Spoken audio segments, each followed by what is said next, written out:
Hello students, आज हम biology class 12th के सेकंड पीरियड में दांत की संरचना पढ़ते हैं।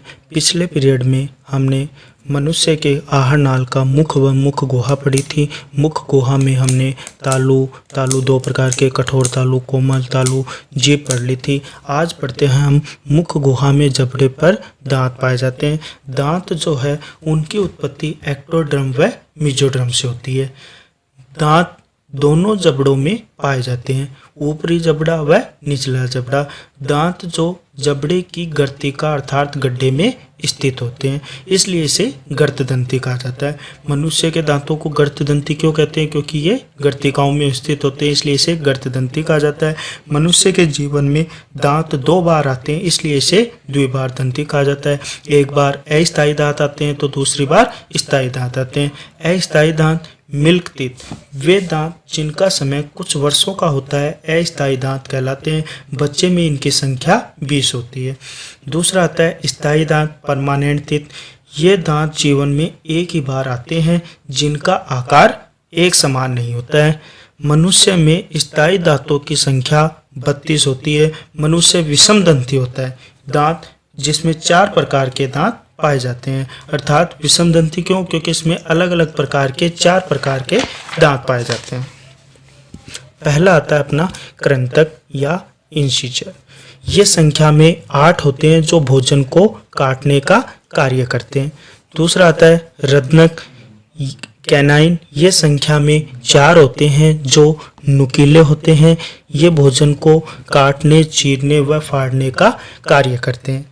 अगर चौरणक प्रीमोलर, ये संख्या में 8 होते हैं जो भोजन को चबाने व पीसने का कार्य करते हैं।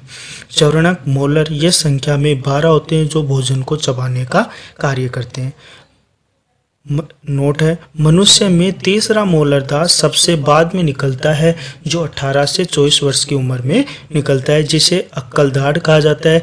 यह एक अवशेषी अंग है या दांत है, क्योंकि कुछ मनुष्य में ही ये निकलता है, सभी मनुष्य में नहीं निकलता है।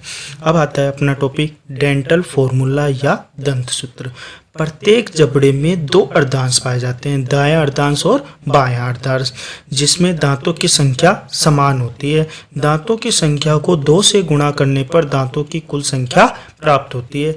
दंत सूत्र ऊपरी जबड़े में दांतों की संख्या अपॉन में निचले जबड़े में दांतों की संख्या मल्टीप्लाई कर देते हैं 2 से। मनुष्य में दंत सूत्र इंसिजर दांत 2/2, कैनाइन 1/1, प्रीमोलर 2/2, मोलर 3/3, मल्टीप्लाई में 2। तो 2 और 1 3, 2 5 और 3 8, 8/8 और इंटू में 2, तो 16 गुणा 2 टोटल दांत आ जाते हैं 32। मनुष्य में दांतों की संख्या 16 गुणा 2 टोटल दांत आ जाते हैं 32। दूध के दांतों की संख्या इंसिजर 2/2, कैनाइन 1/1, प्रीमोलर नहीं पाए जाते, मोलर 2/2 और मल्टीप्लाई में 2, टोटल हो जाते हैं 2 और 1 3 और 2 5, 5/5 इंटू में 2, तो 10 गुणा 2 टोटल 20। सूअर व घोड़े में सर्वाधिक दांत 44 पाए जाते हैं। 17 वर्ष की उम्र में बच्चे में दांतों की संख्या 28 होती है। वयस्क मनुष्य में दांतों की संख्या 32 होती है। बच्चे में दूध के दांतों की संख्या 20 होती है। अब अगला नेक्स्ट टॉपिक आता है दांत की संरचना। प्रत्येक दांत के 3 भाग हो आते हैं। पहला आता है शिखर। यह दोनों मसूड़ों से बाहर निकला रहता है, शिखर कहलाता है। गिरवा, मसूड़े में स्थित भाग को गिरवा कहते हैं, यह अंदर वाला भाग होता है। तीसरा आता है मूल। यह दांत का आधार भाग है जो अस्थियों के गड्ढों में दसा रहता है, यह दांत का सर्वाधिक भाग होता है। दांत बहुत कठोर संरचना होती है। दांत के केंद्रीय भाग में मज्जा गुहा पल्प कैविटी उपस्थित होती है। डायग्राम देखते हैं अपन। ये 3 भाग है, शिखर, गिरवा और मूल। ऊपरी जो भाग है अपने पास में शिखर कहलाता है, जो मध्य वाला भाग है गिरवा, और जो मसूड़े के अंदर दसा रहता है वो कहलाता है मूल, जो दांत का सर्वाधिक भाग होता है।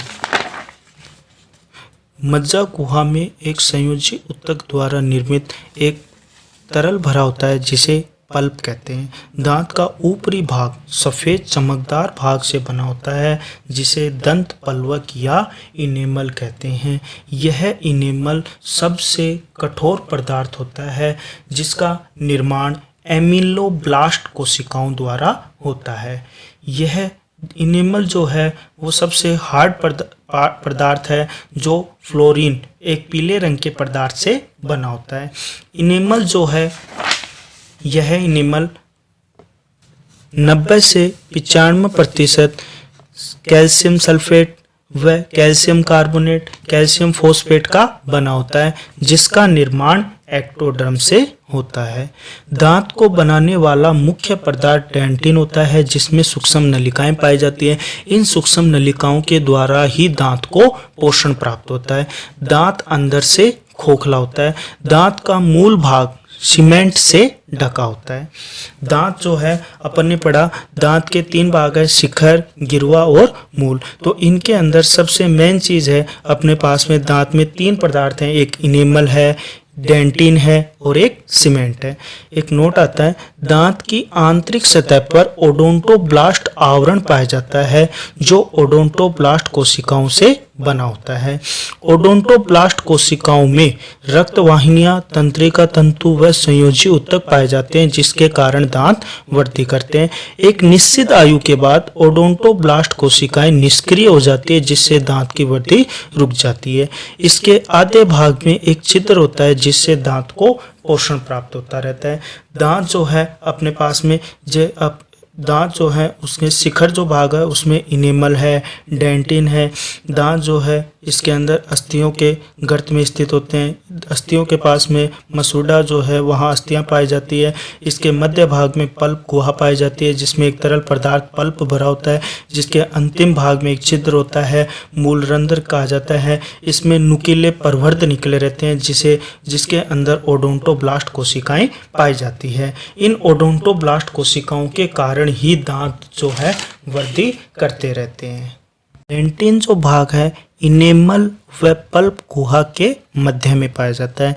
यहाँ इसमें छोटी छोटी नुकीले प्रवर्ध के रूप में गर्तिकाएं या प्रवर्ध पाए जाते हैं जिसमें ओडोंटोब्लास्ट कोशिकाएं पाई जाती है जिसके कारण दांत वृद्धि करते हैं। इन ओडोंटोब्लास्ट कोशिकाओं द्वारा ही डेंटिन का स्त्रावण होता है। अब कई बार अपन ने देखा है कि दंत क्षय हो जाता है, दांतों के अंदर मतलब पीले रंग की पदार्थ जम जाती है, दांत पीले पड़ जाते हैं, तो वो सूक्ष्म जीवों के कारण होता है। स्वस्थ दांतों के लिए विटामिन डी, कैल्शियम, फास्फोरस आदि की आवश्यकता होती है। Thank you.